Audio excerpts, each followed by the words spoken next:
তুমি মিসওয়াক করা ফজিলতটি জানো,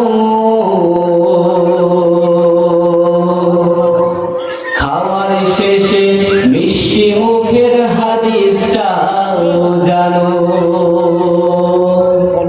তুমি মিসওয়াক করা ফজিলতটি জানো,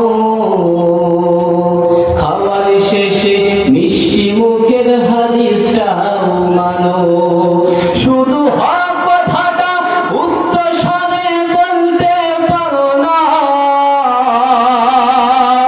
অন্যায় দেখে বারণ হয়ে চলতে পারো না।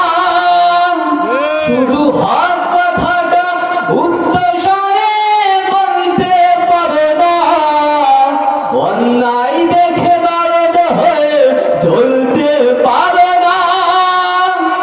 কেমন মুসলমান তুমি একটু ভাবো না, কেমন